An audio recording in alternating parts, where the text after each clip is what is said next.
We're live, yay! Hey everybody, it's Dr. Stacy and my co-host Blanca. We're here with the Laws of Sex today. How are you? I'm amazing. How are you? I'm doing good. You're very red and cheery. Yes, I thought it was sort of a color that was synonymous with your incredible show. I was going to do purple, but I felt black today, so my purple hair stood out a little bit more. Oh, I like it. I like the combination. It's getting to that point where, you know, you got to get to the beauty shop and you can't. So you got to do whatever you can to let the purple shine through. Your hair looks amazing. Do you do it yourself? No, I haven't done anything. I've had it up in a ponytail for like 3 weeks straight. That's crazy. I'm so jealous. Well, I have a good hairdresser, so she does a good job in the in between. So, but anyway, so I'm glad to be here today. Today, I wanted to talk about something that a lot of women have concerns with, and it's about sex and orgasms, which brings me to the first quote that I love, love, love, because it's Amy Schumer. If you all know Amy Schumer, she's just hysterical. But her quote says, "Make sure he knows that you are entitled to an orgasm." I like to say, I'll be like, "Oh my God, have you met my clit?" Amy Schumer. She's a trip. I actually saw her in concert one time, and I remember her actually using that. And that is so funny. It was, well, you know what? Introductions are necessary, right? Absolutely, because you know, there's so many times in relationships, and the reason why I like this quote is because women many times are afraid to speak up, and they're afraid to ask for their pleasure. And a lot of times it's women just saying, God, I gotta make sure I please him. I gotta make sure I please the other person. They're always people pleasers many times. And so a lot of women, if they're not having orgasms, will just be like, it's okay, no big deal, which many times is not a big deal. But if you're a woman that enjoys that and you want to be able to have that pleasure, what's wrong with asking or introducing, hey, meet my clit? That's right, baby. And I think a lot of women have a tendency to always put themselves last. This is And everything. A lot of times. You know, we all tend to do that. We put our own needs last. We're always trying to, you know, they say the shoemaker goes without shoes. But seriously, you know what? Life is short. Make those introductions and communicate about what's necessary to fulfill you. Do you think a lot of people have trouble expressing their needs? Is that the main problem, or? I think that is a main problem. And because women are people pleasers, and we're kind of taught from society to not be as vocal, because then you sound maybe demanding or needy or like a slut. You kind of get slut shamed if you ask for what you want. And I know that anybody I've ever been with, the first thing that I've always said is, listen, you're always going to know what I want, what I need, because I'm going to tell you, you know, and I think it's important. Without a doubt. Yeah. I mean, it's make it or break it in any relationship. Exactly. And so the point of this other slide here was that for women to truly believe that they deserve the pleasure during sex and not feel like you're obligating your partner, or not feeling like you're asking too much, or some women are a little bit more difficult to please or have that orgasm, so they may feel less wanting to ask for it because they feel like, oh, well, what if, you know, I take too long, or what if it doesn't happen? What if I disappoint them? And that goes along with being in a casual hookup or in a relationship. It shouldn't matter. You know? I agree. I think, well, the interesting thing is, not only is the conversation about this constant desire to please the other person, but also this underestimation of our own self-value and all of the discussions that we have about self-love. Because if you don't love yourself, how can you teach someone else to? And how can you express the need for that to happen? Exactly. And there are a lot of women that just don't even know what to even ask their partner. Like you had said, do people even know what to say. And sometimes you don't, which is why masturbation is a really good thing for women to kind of learn their bodies, to be able to say, hey, you know what? Just because this is a hookup and you just got pleasured, hello, I know what to do here. This is what you got to do, and not be afraid to ask for it. I know so many people who have gone out and done those hookups, and they go out and they meet a person, and they have the orgasm. The guy has the orgasm, and then they're done and they go off. And so many times, even when I was dating, it was very difficult to ask a hookup, especially to try to help please you. Well, I think that that's one of the limitations, like we were saying. Is that something that you work with your clients on, how to express one's needs? Absolutely. It's about being, self-fulfilled. It's about having that self-confidence to know what you want, because if you don't know what you want, you're not going to be able to ask for it. Absolutely. So definitely something to work on for a lot of people. So speaking of, the sexy subject is women and orgasms. And it could be on your own, or you could be in a group of 5 women. Like Well, it is good to compare notes. It's good to have conversations like this, because I think a lot of us forget that we do need to talk about this, and we do need to engage about it. It's important. It's absolutely. So what exactly, as a Ologist expert, how do you define orgasm? Basically, it's when you are physically and emotionally to the point of a climax, where your whole being feels that it just starts going into this involuntary muscle contractions. You feel it all over. You feel it in your pelvic area. You feel it in your legs. You feel it in your butt. You feel it in your in the pelvis, lower pelvis region. Everything starts tightening, and you also kind of feel like this rush of hormones, this high almost. It's like literally like a high, because you're getting a whole release of endorphins. Sure. And so for some people that don't really know, have I had orgasms? What are they? They're not all the same either. They're not all completely mind-blowing, where people might think, well, I never really like screamed like you see on some of these shows like Harry Met Sally, right? Exactly. So, That's a classic scene in that movie. I'm going to have what she's having. What percentage of women are unable to have an orgasm?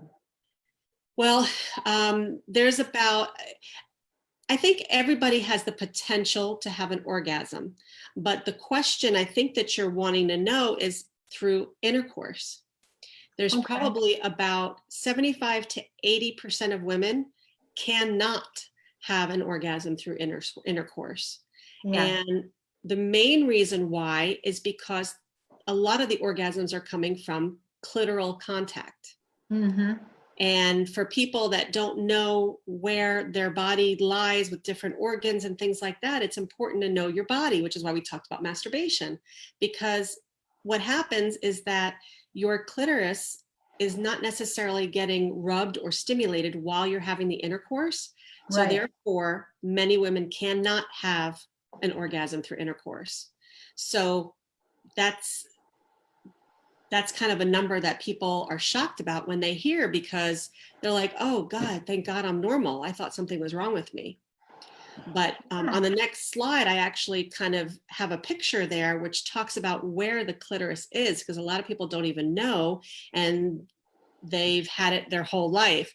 So basically, if you take a look at the pink area, the tip of it is the clitoris, and it actually extends all the way around the edges between your legs of the vulva area. So the nerve endings you have, do you know how many nerve endings are in the tip of the clit? How many? Take a guess. Oh my gosh.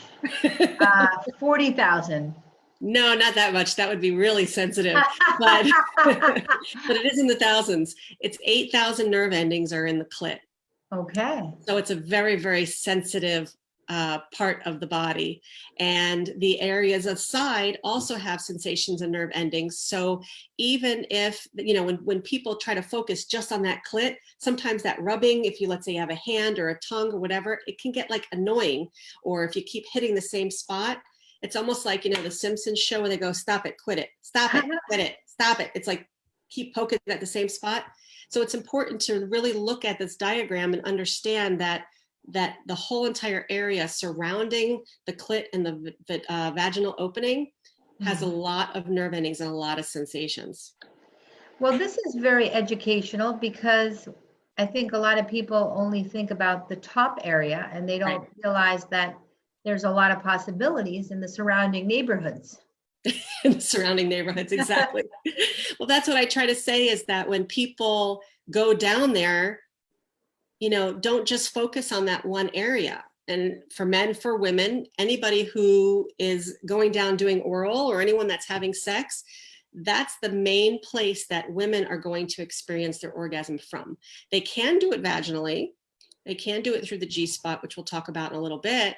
But it's important to understand that for the women that are not having orgasms through sex, it's most likely because their clit is not being in contact with.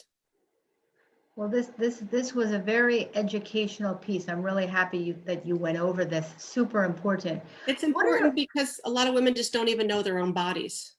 Exactly. So tell us about these statistics. Well, that's exactly what you had asked before. The very first one is about 75 to 80% of women not being able to have the orgasm during intercourse.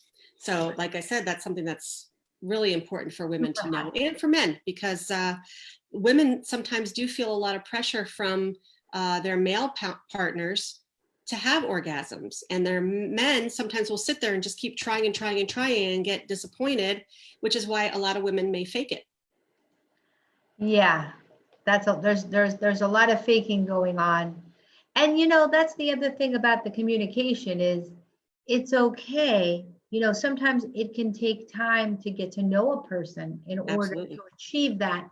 And there's so much pressure around this entire process because it's a bit of a mystery. So you say that some women, it can take 20 minutes or more to reach orgasm when having sex, where some as little as 30 seconds. Yeah.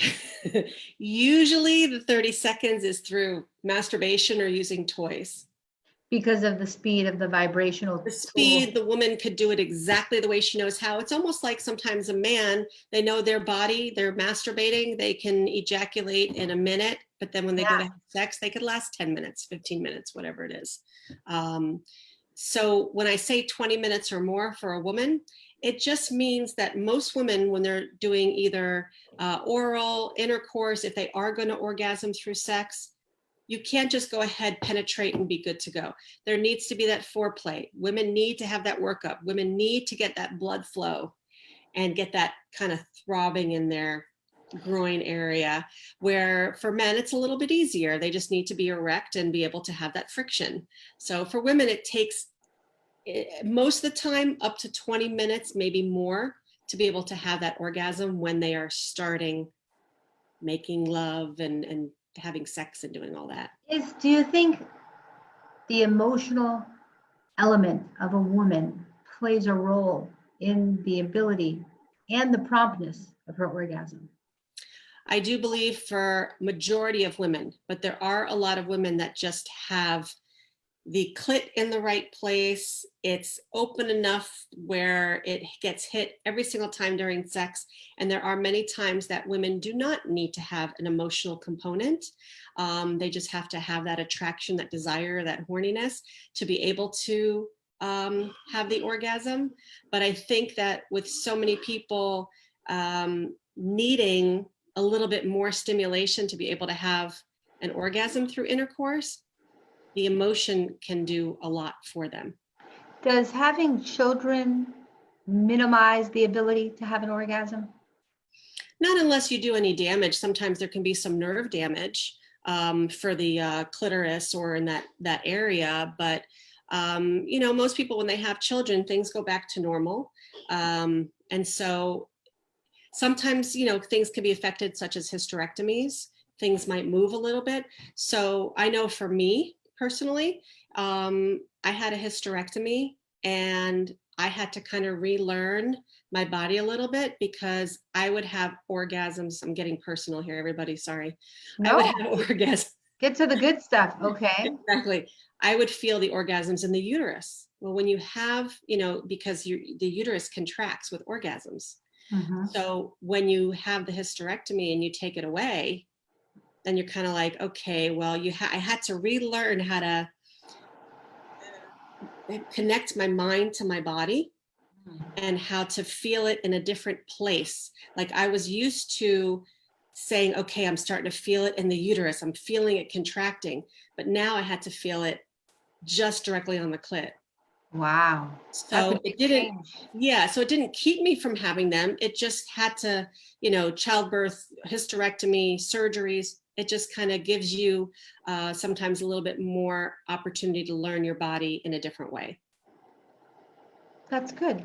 So And hopefully, if yeah. somebody needed to communicate about that, Dr. Stacy Friedman is a great person to speak with, to consult with couples. You also consult with couples to help them work through these types of issues. Yeah, and I mean, because it does, even after, like you said, childbirth, sometimes your mind is not in it. And we're going to talk a little bit later about that too, but sometimes you have to get past some of the noise in your head to be able to focus emotionally, like you said, to connect a little bit better.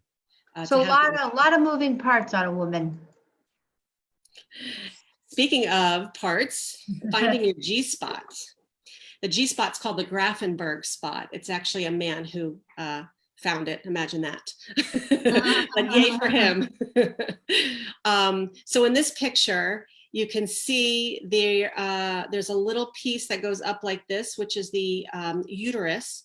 And then to the left of it is the bladder. And then you can see the hand going in, the fingers. And when you push up, it kind of hits the bladder. Right under there is the area of the G spot. Interesting. Can you see it? I can. Yeah.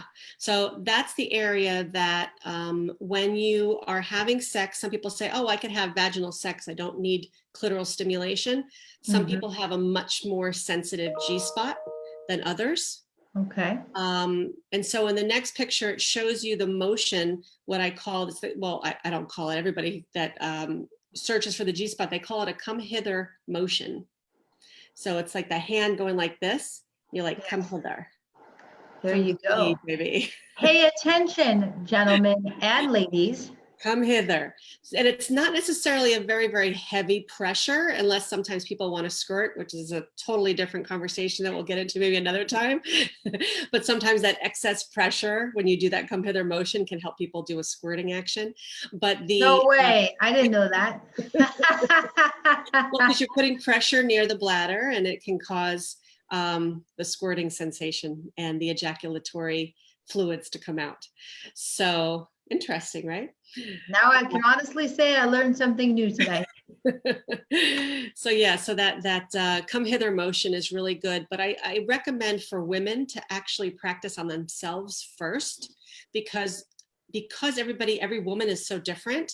That G spot area, it's almost like there's a little bit of a rough area. I like to call it like a walnut or an almond, where you put your finger in and you feel like the softness of the vaginal canal, and then all of a sudden you're like, okay, that's kind of a little rough area right there. That's the G Yeah. spot. Well, just like you're always saying, you have to get to know your body. If you don't get to know your body, it's going to be hard to give someone else a tour. And that's your homework for tonight, Blanca. Okay, if you insist. you're gonna find and everybody else, you're going to go out there and you're going to find your G spot tonight. This is my kind of homework. Exactly. And those are the types of things that when people come in to see me, a lot of people, say, well, what do you help people with? What do you do? These are things I do, is help people learn their bodies, help people find their G spots. And also, in this case, there's some best positions that you can use to help hit the G spot, which can help in turn give you a better orgasm. One thing that's also beneficial is that when you are having sex, that one was the cowgirl. When you are having sex, is to not only allow your body to have the G spot hit, but if you're one that's not getting the clit stimulated, it's important to even use your own hands, your own fingers, or even a toy at the same time. There's no shame in that whatsoever. Doesn't mean someone's Absolutely. doing Use something all wrong. the tools in the toy box, guys. Right, right. So the first position was the cowgirl position. And Okay. that one is where the man is lying flat on his back and the woman is on top and facing forward, kind of on her knees, where it Mm, gets to get in there a little bit deeper. And you can move forward on it. You can kind of back up a little bit. They do have a reverse cowgirl, but that mm, doesn't hit the G spot as well mhm. as the forward one. So in this picture here, you could see the cowgirl with the pink hair. I tried Mhm. finding someone with purple hair so it looked like me, but I'll have I like her hairdo. It's yes. hot. So that's the cowgirl position where you can help hit the G spot. Perfect. And the next one is one of my favorites is doggy style. Where did you find these beautiful cartoons? They're quite artistic. Just did a search. Just did a search. Love Hopefully I can use them. If not, I'm in trouble. But anyway, it. the doggy style is really good. They also have the head down doggy style where you're kind of still in that same doggy style position, but your head is a little bit more onto the bed. So you're not on your arms as much.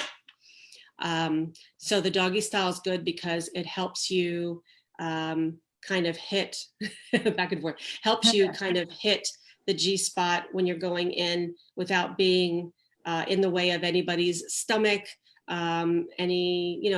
Sometimes some of the people, if you're a little overweight, doing it from behind is really good. And it's also nice because you could take your hand with a toy and at the same time your partner's doing it doggy style and hitting the back area, you can put the toy on the clit and it helps you with a really, really intense orgasm. Do you think that people think that because they're using a toy, it somehow minimizes the quality of their experience? Unfortunately, a lot of people do feel that way. They feel like, well, I have a man or I have a partner. Why do I need a toy? And it's not that you necessarily need to, and there's no shame in needing a toy to help you orgasm. This goes back to the beginning where you need to be empowered sexually to say, I deserve to have good sex. And if it means I need a toy to help me out, women can be complicated, like we said. I agree.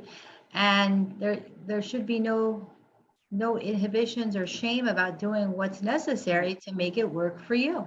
Right. I And like it doesn't mean your partner's doing something wrong. It just means that you might be a little bit more difficult to be able to, find the way to have an orgasm. exactly. Have you seen experiences where a woman has had a lot of orgasms with one man and then she's in love with another, but she can't experience orgasm with him? There's a lot of different situations like that where sometimes it can be emotional and sometimes the pressure of emotion, you're worried about pleasing too much. Hmm. So your mind's not necessarily focused on yourself. And sometimes when you're meeting someone that necessarily you're not in love with, you don't necessarily care as much. So you're more focused on yourself. Interesting. So that does happen. But what also happens is that you might have multiple orgasms or even just one orgasm with someone every time. And then you go to a new partner and you're not able to have any. So what happens there is that either they're not hitting the right position, the toy or penis that you're using is either a different shape, a different size. Some of them go up more, some of them have a more bulbous head, some of them have a smaller. I mean, there's all different shapes and sizes. So sometimes it may not connect with yours. One of them may not be rotating as much, hitting the clit. So, I mean, it just depends on the partner and your fit and your Yeah, emotional connection. There's a lot that goes into that. makes sense. It's complicated. Ah, very. So the other position is called a closed missionary. So, typical missionary, if you look in this picture, this is a closed missionary where the woman's legs are closed and the man is actually spread over the woman. Mm. Where a regular missionary, it's the opposite, where the man is in between the woman's legs and the woman's legs are wrapped around the man. Mm-hmm. So, so in this case, you have, instead of your legs up, up in the air like this, they're tight. What happens when your legs get tight sometimes, you get the guy to go in between, insert it, and kind of get the legs over you, so your legs are tight, and go in and out that way. And so that tightness not only helps stimulate the clit, but also helps hit the top part of where the G-spot is. That's a really good piece of advice. I like that. Yes. So the Is closed that machine. everybody else's homework tonight? Pick one of those three and try it. Once you do the homework, that you know, now you know where your G-spot is. There you go. I love it. I love it. So important. Yeah, so the next thing is talking about orgasm faces. Ooh, interesting topic. What's the This is deal my on orgasm face. it? I like the bottom one where it says unexpected orgasm. I think that's Jessica Biel. Yeah, Alba. Yeah.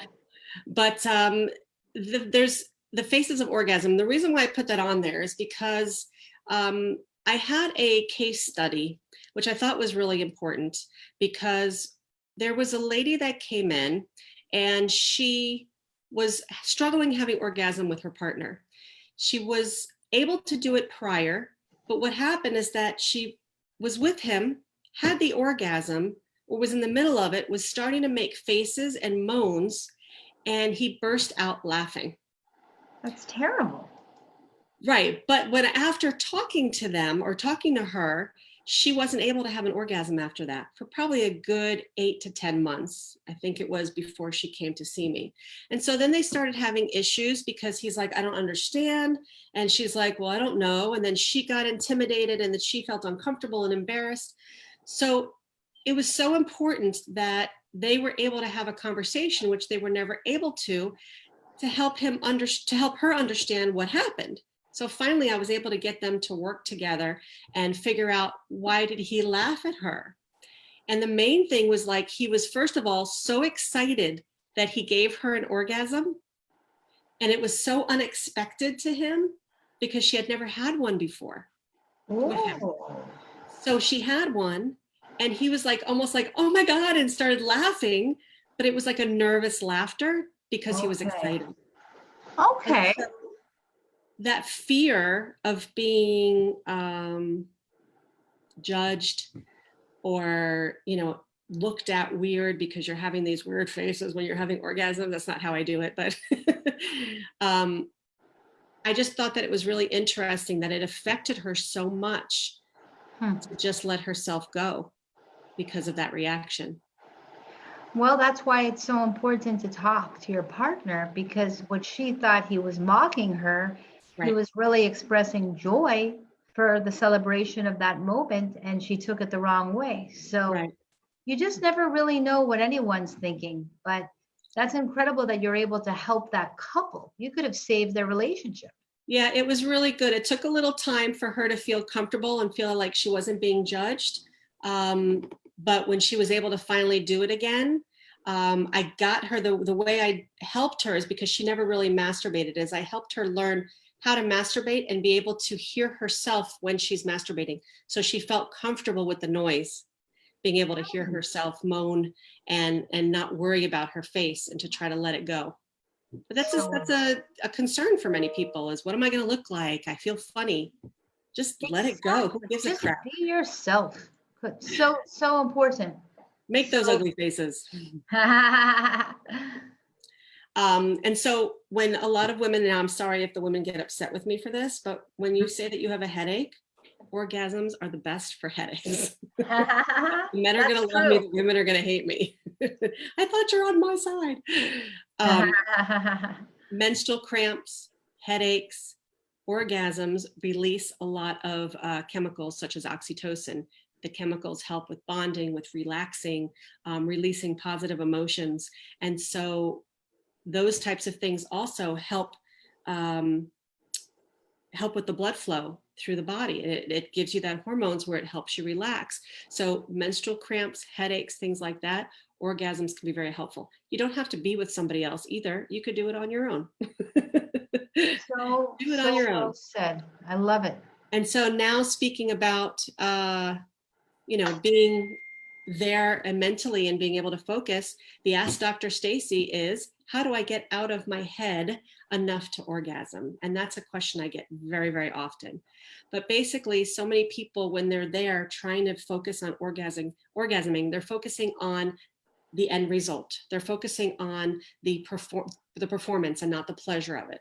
So my suggestion is to be able to lay there, relax, focus on, if you see yourself thinking about the mail or focusing on trying to get that orgasm or what the dishes you have to do, focus on the feeling, the sensations, the touch, close your eyes, calm your mind, and just really put yourself back to where you are and just enjoy it. Enjoy the purpose of pleasure and not performance. And if you don't orgasm, that's okay.